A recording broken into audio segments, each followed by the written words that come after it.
Well, it looks like we're doing something new and interesting today, Rachel. We are live on YouTube for the podcast. We are. And because we're so high tech, I'm trying to confirm if we're actually live right now. And yes, we are. All right. Well, hello and welcome to the Modern Homesteading Podcast. I don't know that we've ever done an actual live podcast. I don't think we ever have, ever. I don't think Oh, I've ever done maybe a we're live live. podcast. We've been live, but I don't think as a Yes. podcast recording, I don't think we've ever had a live podcast recording. So I'm this still is a looking little to see. different. Oh, here we are. Here we are. I see us now. We finally just came up. We are on YouTube. All right. Well, We're today live. we're doing a couple new things today that we never do. We are. One, live.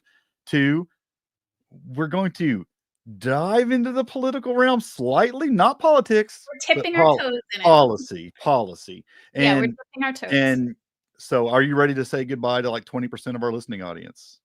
I Because we realize probably that that's a possibility. I I well hope that people are open-minded enough to hear some of our opinions on how this could affect the homesteading, farmsteading, farm side of our lives. And that's the thing. When I say, I've made this statement many times. Matter of fact, even in our like Facebook group, we don't allow political discussions or really religious discussions. It's not because I have very strong views on religion and very strong views on politics, but it's just this is homesteading stuff. So we try to keep the arguments down to a minimum. We try to focus on growing food and just homesteading things, right?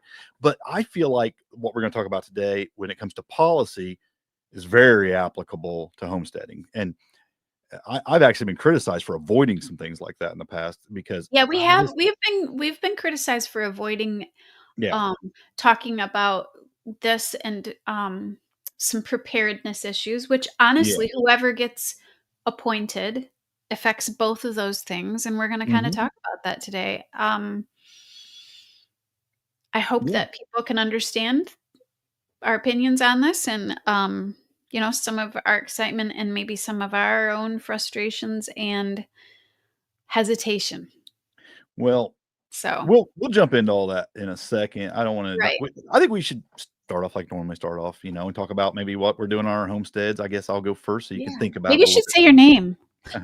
in case Well, somebody I am. wandered across the live YouTube because it does come across No, the top. So who that's are you? true. It's different. My name's Harold Thornbrough, and you are. I am Rachel Jameson, and Yeah, this is the Modern Homesteading Podcast. If you're going to yeah. follow us over on like Spotify or Apple Podcasts on YouTube, it's under a different name. So I thought I'd mention that. True. Yeah. I think the people it's going to go out to are people who mostly have already subscribed to Probably, the YouTube probably. channel, but you know, I should make sure I'm up to date and see if we get any comments, by the way. So there we go. yeah, well, it should pop up right here on Oh, will our it? Okay, yeah. thing. I'm so Yeah, not tech. I don't even know. well, So yeah. you know what? Actually don't have that on right now. Look, there it is. Oh, you Okay, better turn. I did. I turned it on. Uh, anyway, yeah, here on the homestead this last week, it's been slower. I'm Yeah. mostly done with food processing. We're not really. There's a few things in the garden. I've been really getting on my smoothie kicks, so I've been really enjoying the chard and the kale in Nice. my smoothies again. So, I've been picking a lot of that because that stuff, that, like I said, I'll kick the snow off of that in a couple Right. months and still be eating that out of the garden. But have you ever froze any of that? I have.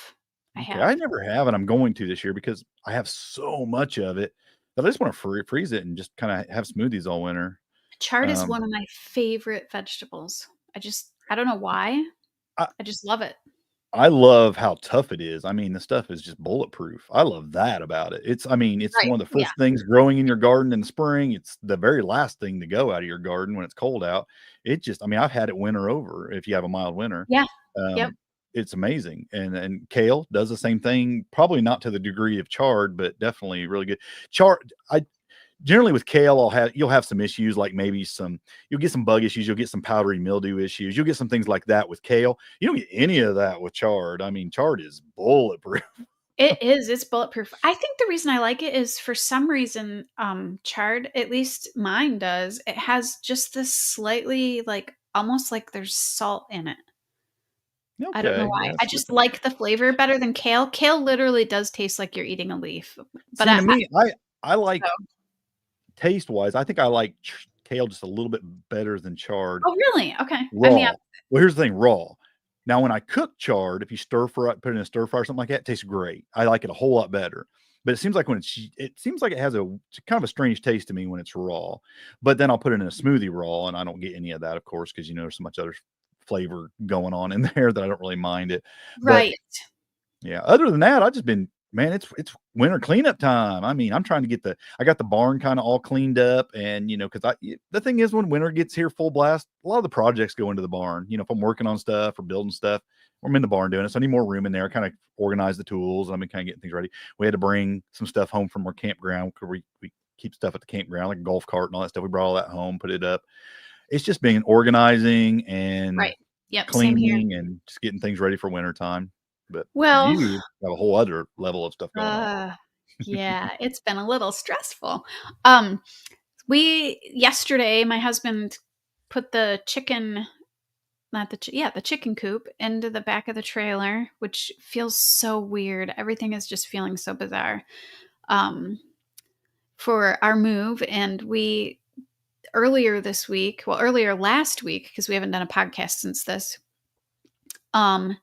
we took down the shed, which we had in the backyard, and it was just one of those old metal nasty looking sheds, so we took that down, and so we're basically dismantling the whole garden and my whole production system here, which feels really bizarre. But we're moving to the new property, and I don't need it here. Did you get electricity yet? Still no electricity. Still no electricity. That is It's just not crazy. gonna happen. It's an ongoing saga. It's just not gonna No happen, I kidding. guess, This so is nuts. I I know, can't believe that. yeah, I think it'll just happen when it's supposed to happen. I guess we don't have any bills yet, so that's good. I guess. That's Looking at it crazy to that me. way. I'm trying to look at the positive part and not get upset over it. But, yeah, so that's my update with my homestead. We moved tons and tons and tons of plants. I Yeah. cannot believe how many plants that we have. We put in,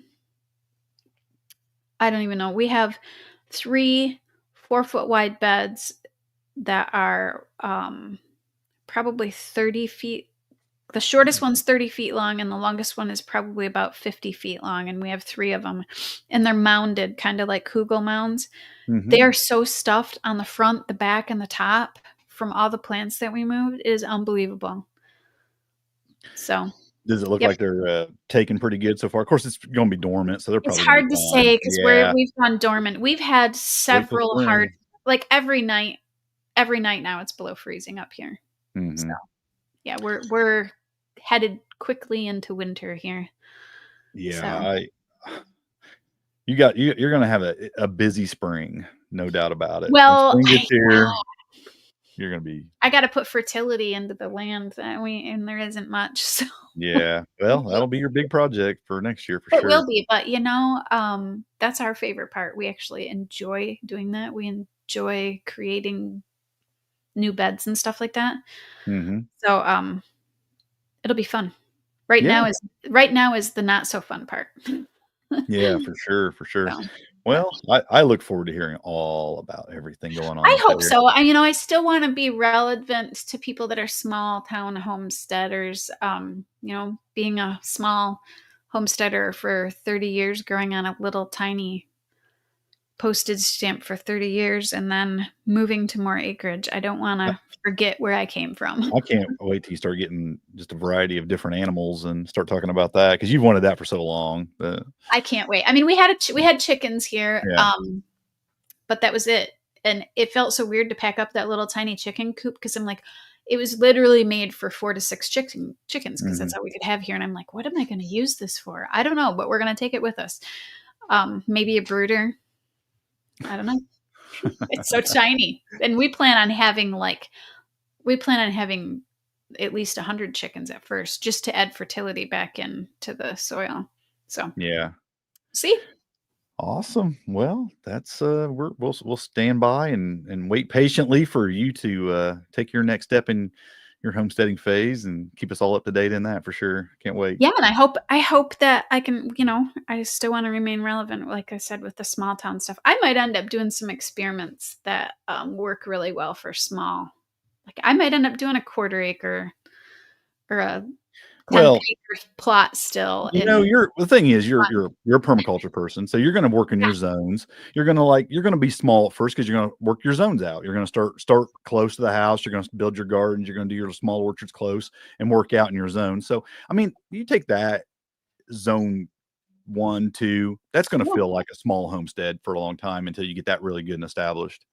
Yeah. Oh no, it will, because basically our plans are to replicate what we did here by planting our yard, the immediate yard, right on top of the house at first, because literally we are moving. It's raw land, up where we live. It's hilly. It's wood. We're moving to the woods. So in order to create gardens, we literally have to take trees down and pull stumps. So what's getting planted this first couple of years, it's really literally going to be us just move. We're going to be planting the yard. Exciting stuff. It is. But almost as exciting as what has been the talk of the town in the homesteading communities. There has been a buzz going on with a lot of homesteaders lately talking about, if the election wasn't enough that we've been dealing with for the last few days, right? That as crazy as all that was. Now we're in the time of appointments. And it looks like things are getting possibly a little shook up in the homesteading communities that could have application. And that's what I want to talk about today. And there's rumors. Because rumors. A lot of people have made this because of a post. We'll talk about that here in a minute. Because of a post that went out by Joel Salatin. A lot of people, got really, you actually was the first person to show that to me. I saw it. I got excited too. And now it got me really excited, but we got some further development we want to talk about on that. It still could be very exciting, but we'll talk about that. But we're going to talk about some implications. We're not turning this into some political podcast, and we understand that we have a lot of listeners that think differently than us, and that's fine. But I think since the beginning, if you've ever listened to me, listen to you, a lot of the reasons that you and I both got into this, the main reason I got into it for sure was because of food choices and healthy eating. Well, and I was, I was trying to get away from this ultra highly processed food to grow my own food because I had cancer, right? And I was trying to eat healthier and grow my own food. And what you discover is, one, the stuff in the garbage or the stuff in the grocery store is garbage. There's so much highly processed stuff that it's ridiculous. You also discover that restrictions against food freedom are a very real thing. And it gets hard there's just a lot of regulation that makes it really hard to eat healthy, even if you're trying to do your own thing. Right. Or even source healthy food. Exactly. So, I mean, you and I have both come from this standpoint, whether or not people have listened to this before, that we both have almost died. Like our lives were on the line because of our food choices. And it's what brought both of us to homesteading. Yes. So, so for us, no matter what side of the aisle you stand on, anytime somebody's going to bring us more food freedom and possibly some labeling that explains, or even getting rid of some of these chemicals and additives, we're for it because food quite literally saved our lives. Us becoming homesteaders quite literally saved our lives. Well, let's stop the suspense and let's let these folks see maybe what was said by Joel here. And I'm going to do a screen share and just bring up the article. You're going to actually show it. If I can. You being all fancy. Let's see if I can do it right here. It would be the lunatic farmer, wasn't it? Yeah. Okay. Am I going to see it? Yeah, I think so. Yeah. You see that? Okay. Yes. Okay. And really, it just comes down to these first couple paragraphs. Joel Salatin wrote this article. When did he write this? On November 6th, though. I mean, right off the bat. Right off the bat. Right off the bat. and Joel said that I've been contacted by the Trump transition team to hold some sort of position within the USDA and have accepted one of the 6 advisor to the secretary spots. My favorite congressman, Thomas Massie from Kentucky, has agreed to go in as Secretary of Agriculture. Now, okay, that's a little bit, maybe he's jumping the gun on something that the rest of us don't know, but you and I both looked and we weren't able to confirm that Thomas Massie was. Well, let's just jump into that. Yeah, first, I think a lot of people just took that for granted. I did. I and did. Joel still may know something we don't know. Okay, we'll just put that up in the air because he hasn't retracted that. He hasn't written anything else about it. Right. But still, I think it took me quite a bit of research to figure out that maybe everything wasn't quite what we assumed. I had to do a little bit of digging and like follow some people on some different platforms and read some articles to understand that isn't like really, I mean, at face value, that doesn't look right, actually. That he hasn't accepted it. And if we look at this, let me share this. This is from on X. This is Thomas Massie's post on X. See if I can bring that up here. And he said, maybe if we can get it to come up here. Nope, that ain't it. Yeah, it is right there. President Trump's resounding victory secured a mandate for big ideas like reversing chronic disease, conserving our land, and empowering American farmers. Well, let's just skip to the 3rd paragraph. He says, I stand ready and willing to help the president with any part of his bold agenda to focus on the health and well-being of Americans.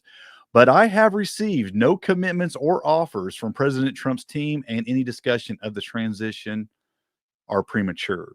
And he's responding to this post from this guy here. It says, U.S. Rep Thomas Massie for Secretary of Agriculture. So he was responding to what he heard as well, that somebody shared this post with him, right? So, and that was also put out on the 6th.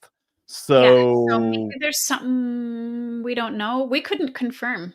So, I mean, I looked. Yeah, well, I couldn't the find saga anything. continues. Let me just continue to share some more posts. What I'm trying to do is lay out the facts here, what we saw. Why I'm not calling Joel a liar or anything, because I highly respect Joel, and there may be conversations going behind the scenes that we don't know nothing about. I'm sure. Maybe he shouldn't have shared what he shared too early or something. And even Thomas Massie said, and him and Thomas Massie are friends. You know, John Moody's all in that crew. There's a bunch of them that are really good friends. So I don't think there's anything going on here that's nefarious or anything like that. No. But we're just trying to understand that it may not be as far along as maybe a lot of homesteaders originally thought. And here's the thing: this is a very fluid situation. So by the time this goes out on the regular podcast, this could all be like past. Yeah. So this is like, it could be, I made a decision. Yeah, he is it now. So we could be talking about something that isn't even going to matter. By the end of this live session, it could be. Yeah, it could be changing right now as we speak. So we recognize that. I see we got somebody saying hi in the chat. Yeah, jump in there and give us any questions you might have or any comments you want to share or any opinions you might have in this, because we love to hear other folks' opinions on this stuff. But let me share another. I mean, I have a couple more screens I want to share because I'm just want to share with folks what I see. Now, I know the people on the podcast or on the audio podcast aren't seeing this, but that's why I'm trying to kind of read it out loud. Okay. Here is the okay. Oh, here's an article that basically says there are actually 15 people. 15 possible people in the running for the next Secretary of Agriculture. And Thomas Massie is listed in there. Mm-hmm. He's in there, but there's a lot of other people listed in there. And this these people I've never heard of. Well, this Kip Tom, he's actually a farmer here in Indiana, I believe, and he's large farm. And when I hear large farm, Indiana, I know monocrop, I know, Monsanto, I know glyphosate. That's what large farm means in Indiana, right? And he, from what I understand, he was actually with Trump during the when election was analyzed. So I mean, he was down there with the party, I guess, to some degree. Yeah, and I'm reading through So all of those. All of them, of course, are linked to agriculture and have experience in it. yeah, if you scroll down, I'm not going to read all this, but if you scroll down, Right. there's a little paragraph or two on each one of these Yep. people, and so I mean, you can get into that, and I will put all these links in the show notes for folks too, Yeah, in I the video mean, description, so they can go look it up themselves. I don't want to go through all of it, but I guess people I'm can just go wanting look. to show that there are 15 people actually in the running for this Yeah. position, and And you can read up on them, and then when yeah, obviously it is whoever it is picked, we can, um, make some assumptions yeah. on how this Now will work out for homesteaders/farmers. I had people even asking, well, does that mean he couldn't be a congressman anymore if he took this position? And there's actually an article that's in the show notes. I'm not going to bring it up, but there's an article in the show notes also on that, and he would definitely have to step down as a congressman. And Yeah. I think that That would be a shame in some ways because here's the thing: he's been a strong voice in Congress for a lot of the things we stand for. yes. But over the last 4 years, he has been kind of a um, disruptive character in the sense that a lot of folks don't agree with him there. But with this change in administration, I think his voice will hold more power and Yeah. I mean, possibly he mean a little bit more. yeah, and for Um, folks that might not be familiar with him, he introduced the Prime Act.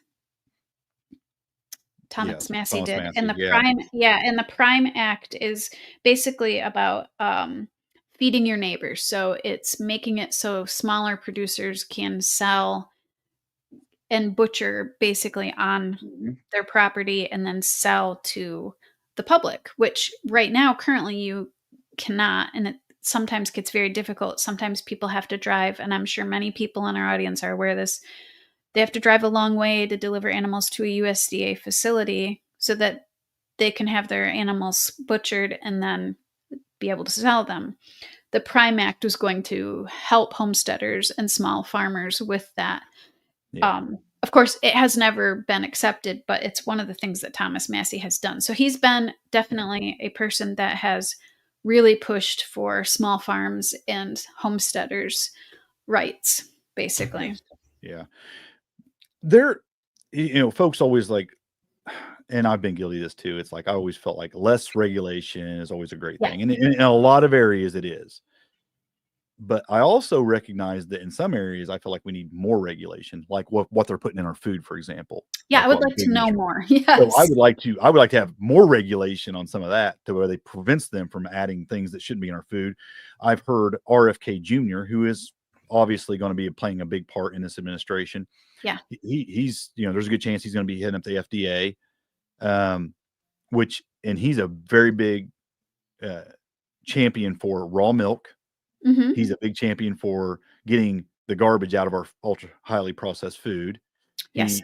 He, so I mean, whether you agree with him on all the drug part or not, that's a whole different story. But on the food part of the FDA, Yeah. I am highly in agreement with him. Yeah, I mean, Highly in agreement with RFK Jr. is a very divisive character. I believe he's pretty divisive actually for both sides because he has some interesting ideas. But when it comes to homesteading, farming, food freedom, I mean, the idea that we're either going to limit or remove glyphosate or atrazine and all of these chemicals, or at the very least have more labeling and more transparency there, Mhm. because he has really been somebody that has pushed that a lot for Yeah. people's health.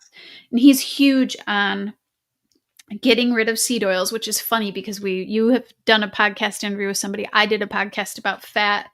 Um, but he does talk. I noticed he said several times he wants to give farmers an off ramp. So he wants to support farmers while they transition. Now, I have no idea what that means, what an off ramp is. I tried to find information on what he means by an off ramp, helping farmers transition. I don't know what he means. Well, So, Joel Salatin's made that comment many times that yeah, it's just like steering a large ship. You have to do it slow. You have to be delicate right. about it because what you'll do is bankrupt farmers. I mean, you can't Yes, make these it radical will. changes Hmm.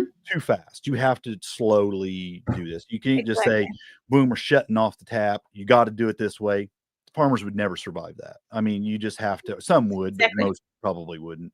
And so it has to be a slow transition. And I'm really glad that people like RFK Jr. and people like Joel Salatin, I'm sure Thomas Massie, all recognize Mhm. that. It's not like they're just going to try to make these huge changes, just going to put people out of business. That's not their goal. They understand you can't do that. Yeah, the But other thing that it might help with is some more of like I wonder about herbals and herbal plants, and a lot of mhm. people, it has become um some of those people have really gotten in trouble for Oh, things. there's people And that I been wonder if jailed it will over make it country. I mean, right. I wonder if it yeah. will make it easier. I mean, there's also Amish people in jail for raw milk. And Yeah. so I just wonder if I'm hoping Well, that that opens up my first introduction to Joel more of that. Salatin was the documentary Food Inc. Remember that documentary? Yes, that That was was my first probably introduction one to of him. my And documentaries that yeah, really changed and you that. watch that, and that's exactly what's happened. It is these farmers are being attacked for Mhm. selling things like raw milk, or I mean, they're taking people's kids away from them. I mean, these things are this craziness. And Joel Salatin speaking up against that in that Right. movie. And so some of the issues we have is of course too much regulation in some areas, Yeah. and not enough regulation in other areas, and all of this being controlled by too much bureaucracy and too Yeah. many Yeah. things. Which, okay, now let's bring in another thing. Now we have, and you want to talk about another divisive character? Let's talk about Elon Musk for a Oh my minute. gosh, yeah. I still don't know Okay. how to feel about the Yeah, guy. I'm and you so know what? divided. I'm not 100% on board with him on a lot of stuff, I right? know. But I also think look what he did to X. I mean, he cut out 80% and runs the same, and he cut out 80% of the employees. He Yeah. knows how to reduce uh, the Mhm. bureaucracy to be sure. And he brought Vivek Ramaswamy on with him, and the talk is, and I don't know how far this has went, that Ron Paul would actually join in on that little team too to try to Yeah, reduce government. and that's And for finance, right? yeah, that's to streamline things in the government, get rid of all the bureaucracy, get rid of all these, Right. get rid of the things that's costing a lot of taxpayers money, put the money where it belongs. And I'm definitely not against that. I hope it's done right. Right, Um, which taxes are mhm, one of the things that really kills family farms, especially when they get passed down. yeah, yeah. Yeah. But I don't know how So much that we'll see, you know? what I see is if all this can work together and work together in the Mhm. right way Right. with the right people, we could be looking at some very real and very good change But in yeah, all these systems. it could help so much small farmers and Yeah, homesteaders with we did that podcast on making money on the homestead. And then Joel has his one book called Everything I Want I to Do think Is Illegal. I know. And I think that's there's the first book I so read of his. many, um, you know, there's been numerous people that have gotten citations, maybe not gone to jail, but gotten citations for jams and jellies and, all these things. And it would be wonderful if it was just a lot easier. They've made it really, really difficult for the small guy to make it. Just incredibly difficult. In order to be a farmer now, you have to be a really big farmer and make a lot of money. And you know, I'm not opposed to farmers making money. In fact, I want to see them making more money. And right now, farmers aren't actually making a lot of money. And small farms are really, really struggling. And most small farms are subsidized by both of the people that run them working full time and Mhm. small farming and trying to sell people goods. So it would be really nice to see some changes. Yeah, absolutely. And here's the thing, though, since the very beginning that I've been in homesteading, and probably you too, what we do recognize is there's no guarantee of changes Mm, on that no. level. There's none, and there's still none. And so I guess in all of this, we remain hopeful, but we also remain diligent in the pursuit of our own food freedom, like growing our own food, growing good, healthy Yeah. food, eating right. You know, I love that. Like say John Moody does these conferences called the Rogue Food Conferences, and it's basically a way to get around the bureaucracy of Right. this, Yeah. all these limitations. And matter of fact, I was going to show a post Yeah, that's that where I think that's where a lot of homesteaders and small farmers have ended up living is in those gray areas. let me share this. This was a Facebook post that John Moody shared. He was with he was with Joel Salatin at the Rogue Food Conference down in Texas, and he shared this. If I can find it here, John Moody, yeah, and he shared this picture of Joel Salatin. He's sitting in a room with him, and he says, diligently plotting to leave everyone alone with really good food and raw milk to enjoy. Diligently plotting to leave everyone alone. I love it. And that's what, it's kind of what we're talking about, just let people have food freedom. Let them do their thing. Let them eat what they want to eat and drink the raw milk that they want to drink. And, let's stop trying to control everybody on what they put in their bodies. Right. Yeah. And that's Joel's thing. He wants you to have some freedom in that. And so I think we still need to pursue, no matter what kind of hope we think we might have. We should never put all of our trust in that. We should just keep on, plowing away. Yeah, that's my concern. Food. Is that people are gonna just rest on their laurels and expect somebody else to do all the heavy lifting. And I think we still just are gonna have to just keep plowing ahead and forging ahead. And we have no idea what's gonna happen. And I'll be honest, I'm excited, but I'm not overly excited. I'm still remaining very suspicious that things will happen. I mean, Washington, D.C. is such a bureaucracy that things just don't get done, even if people really want to, even if people have good intentions. It's just the way it works. And everybody has a different opinion on what's right. Everybody has a different opinion on what's right. I mean, it seems like the majority have decided one way, but I think mostly that was probably about immigration and the economy, not about food freedom. So there's a lot of people that have a different, personally, I don't understand.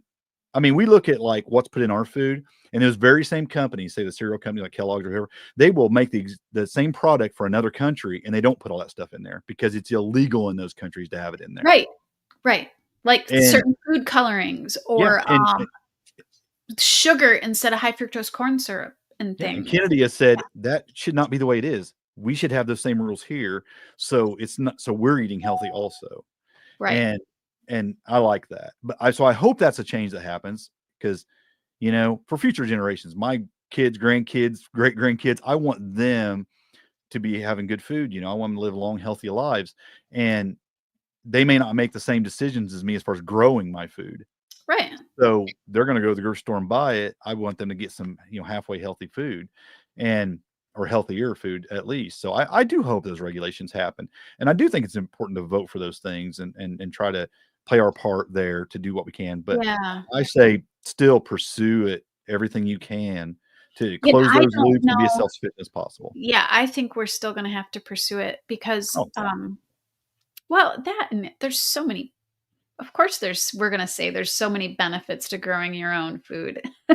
I mean, you know exactly what's in it, but it's also, I don't think that on a large scale, you can grow the nutritionally dense food like we do on a small scale. But I hope that it can also become more affordable though, because the last several years, things have gone up. There's probably multiple reasons why. I don't think it's just one reason, but it's gotten so expensive for people to eat healthy that I'm hoping that, because you can buy organic food that doesn't have red dye number whatever in it and stuff like that, but it's so expensive. It's not even just about the money; it's about the availability too. Like here in my state, I don't know if it's the same as in Michigan, but here you can't buy raw milk for human consumption, only for pets. Yeah, here you have to have a membership. Well, not a membership. You have to own a share of a cow. So you buy part of that cow. So you do that, and then you were talking about earlier with getting animals processed. There's a whole thing you got to go through with that. Yeah. And it's just so overly regulated. It's really hard to have access to those things if you're not homesteading or a farmer on your own to produce these things.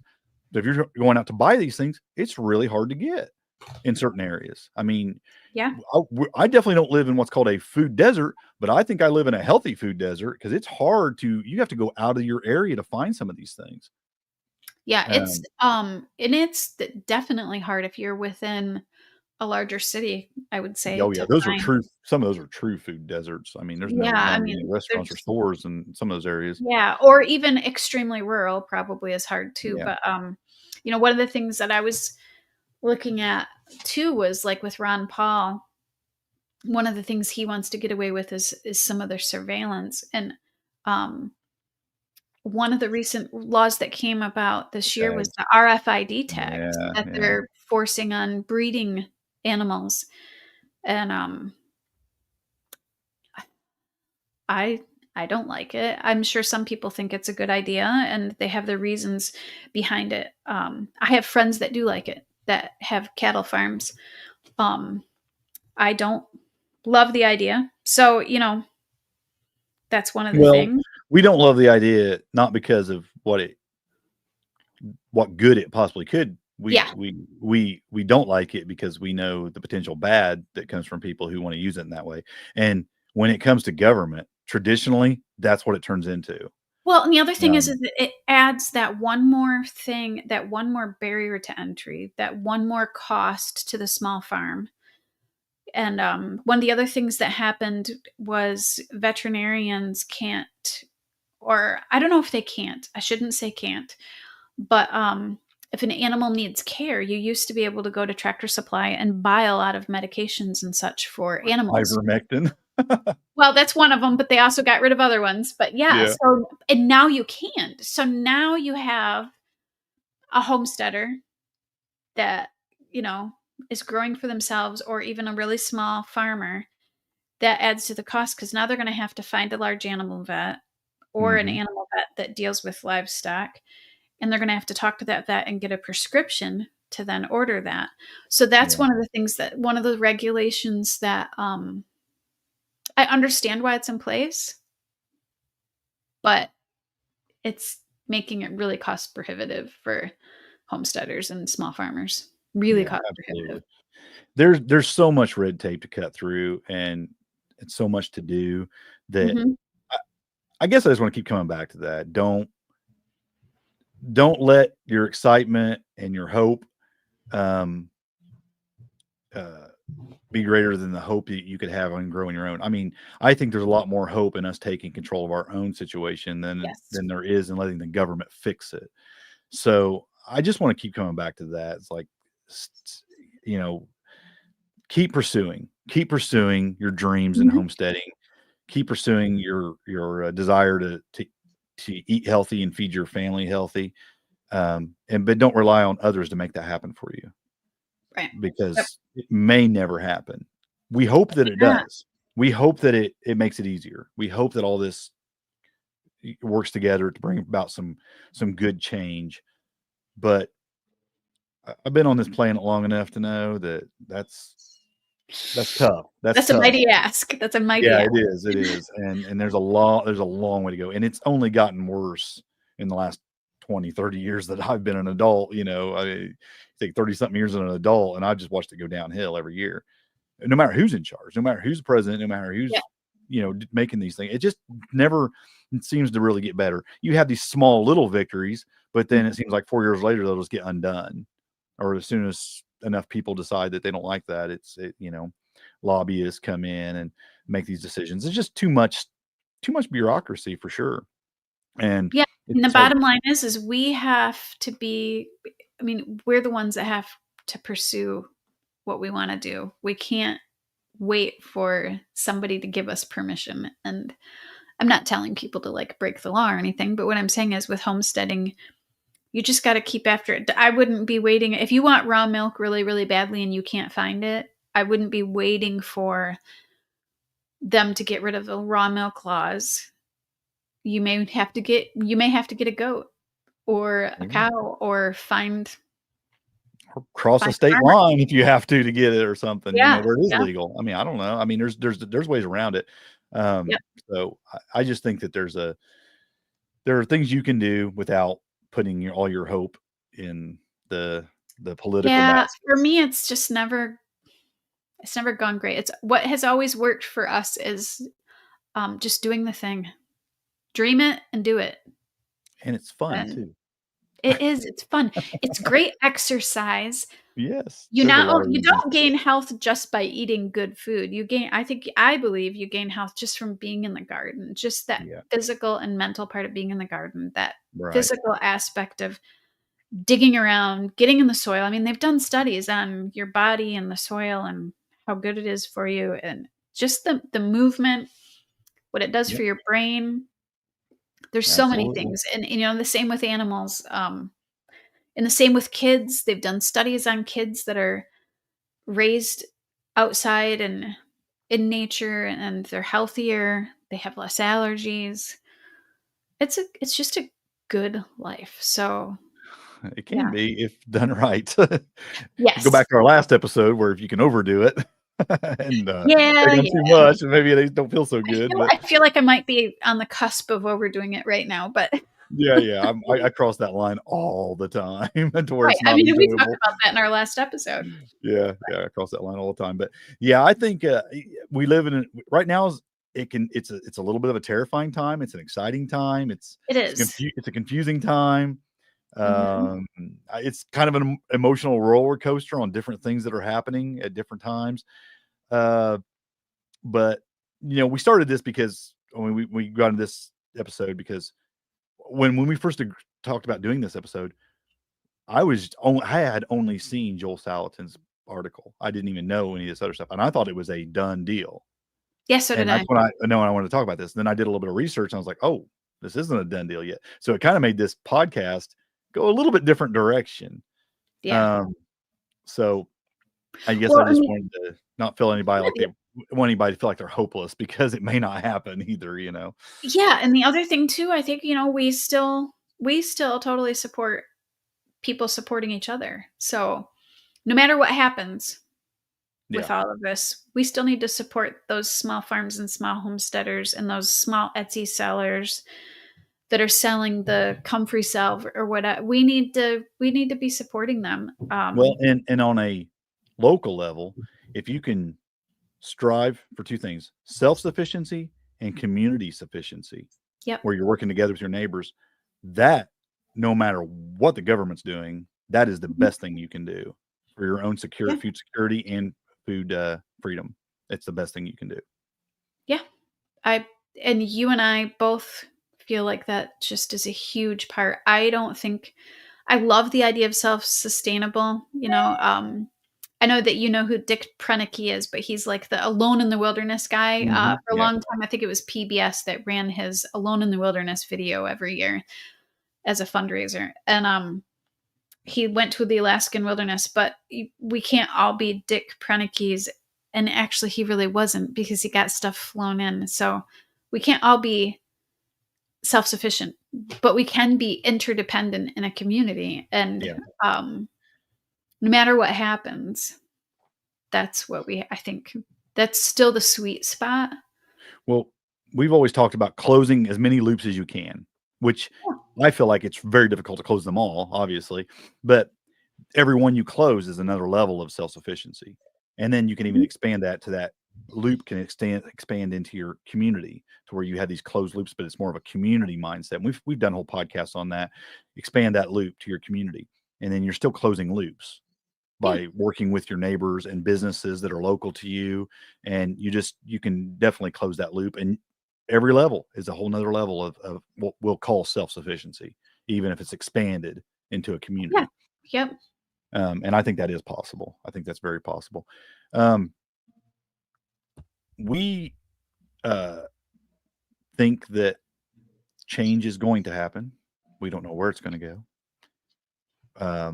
exactly, and yet I'm still hopeful. I mean, I'm still excited about it, and I still think that even if Massie doesn't hold that position, Salatin doesn't hold that position, I still think there's possibility there's some other people in there that are like-minded could get in that position. Yeah. And so we can't just say, if it doesn't happen, it's all over. I just think there's a Yeah. lot of like-minded people in this area that would love to see some real change happen. Um, but that being said, let's get back to real change. Real change is us doing this live video today. And Yeah, it's a little bit different because what we're and used to being able to do is like delete a cough or deleted dog barking or And I wanted to get back to that because why are we doing this? Is because time. yeah, I'm you very and I busy are these both days. You stressed. are very busy these days with your second homestead and trying to get things established. And I usually spend like 3 hours doing all the after podcast stuff, editing and whatnot. And I'm like, you know what? So folks, get ready because you're going to hear long pauses. You're going to hear things that we may have to retract on the next episode because we said something wrong. You may get like you said, a cough or a dog barking, and it's just the way it is. And it's either that or the podcast is probably going to get done a lot, not every week, probably spreading it out Yeah, a lot because more because we were you're just in your getting busy busy. time with work. I'm in my Work is busy time busy. with work. I'm just swamped with work, and then on top of it, we're moving, and which is going to be like this long, slow, drawn out move. And you're working like 7 days a week I right am now. working 7 days a week right now. I'm at work every day. Yeah. I'm at So, work at some point. and Yeah. then on top of it, our schedules are completely opposite. You're working nights. Yep. We get up at 4 a.m. And I go to bed about 5 contrary to a.m. popular belief, Harold and I live in totally different states, and we are not married. We have spouses. uh, so it gets a little complicated for us to try to do the podcast. And then I am so grateful that you have spent. I think have I been on the podcast 2 years now? Not quite. Not You're quite. about a year and a half, I think. Yeah. I thought it was around this time when I started. I think Maybe it might be pushing 2 years. I I don't think know. it's It's about been a 2 while. years now. And all these 2 years, you have done all of the tech stuff because I am a tech dunce. Well, So, I had to. so I'm super thankful Yeah. that you have done that, but I also understand that your 3 hours of time is valuable. So Yeah. this is what we're Like gonna this try. last episode, it took me several days just to get the editing done because I couldn't find the time to get it done. I Yeah. was like, So and this is I what got a we're hold of you. gonna. I'm like, we're gonna have to do something way different because we're Yeah. never gonna get one out on time if I keep doing it like that. So it's just gonna So we're YouTube gonna live try this. and then just post it to the podcast and Yeah. roll with it because it's the way it's going to be. And this is the kind of episode I probably would have edited a lot because I would have been so on edge about some of the things we said that I'd been like, oh, Yeah. maybe that shouldn't be out there. I would have been second guessing a lot of things and I would have probably cut some things out. But you know what? I'm not going to do that. So Well, what you heard, that is one of the biggest frustrations that we have had is trying to make everybody happy. We can't do love it though. all of you, and we Yeah. realize that you have good intentions, but sometimes it's been a little bit hard for us to receive some of the emails about you and I talking over each other. And it doesn't bother you or I. Neither one of us are offended by each other talk. We just get excited when we talk. Yeah. And when we talk and we're not recording, we're like this too. Because we both just get excited Exactly. over this. So hopefully, it's not just the stuff about politics or anything that we might say that is we might regret later. It's also people have complained about us talking over each other and stuff that we have tried really hard to edit out and make everybody happy, but it's just not working. It's not working for us. We're both just not Well, able to do that right now. I'm a lot less bothered by those kind of emails than I was even a couple of years ago. It's like I'm getting more and more immune to ugliness. I just don't care anymore. Yeah, so we are really we don't make money doing this. We do this because we love it and because we're passionate about it and we want to share what we have learned over the years and hopefully pass on the excitement that we have for homesteading and gardening and small farming. That's really Yeah. our whole goal. We're not making money. We make a very little bit. Yeah, it's very little. Like if you look at the amount of time that we put into it, Time and then paying for everything. I'd be It's better very, off very to go little. clean it. I'd be better off to go clean another house. Oh yeah. I work a couple hours overtime and I make more than what I make doing this Right, podcast. exactly. So it's not Yeah. like we're doing this solely because we love it. Yeah, we have a passion for it. And we also and I started this whole thing to go back to where the policy stuff. I started all this because I wanted to convince people that no matter where they were, whether they lived in an apartment, whether they lived in a small Yes. house, a little backyard, or on more acres, any place, they could grow some of their own food and eat healthier. Because I had my health struggles, you had your health struggles, and we seen that honestly, lives were being destroyed. Health was being destroyed by eating this ultra highly processed food. And I wanted to let people know you can do it right where you're at right now, right where you're at. Cause I did that. And I didn't know that I could do it either. And I wanted to other people to realize that it could be done. And that's Yeah, why I and started doing it. that was the same for me, and I wanted people to know that you could come from not knowing how to cook, not knowing how to garden, not knowing how to do any of this, city girl who didn't learn any of this stuff growing up. I wanted people to know that you could learn how to do all of this. Yeah. Um, yeah, you could learn how to do So, all of this, and you can do it in a very small area. You and I both have had small homesteads, very small homesteads. You have animals. I had chickens for a while, but you have had way more animals and such. So oh, not way more. I've had a couple animals. yeah, so we've done this on a small scale, and we just Mhm. wanted to encourage people to grow where they're planted, which is what I've always said at the end of every podcast is Yeah, grow. you just ruined it. Now we can't. Now you have to say it again at the end of the podcast. Yeah, so because you can do all this and you can Yeah. learn all of these skills. There's so many people out there that are in the um,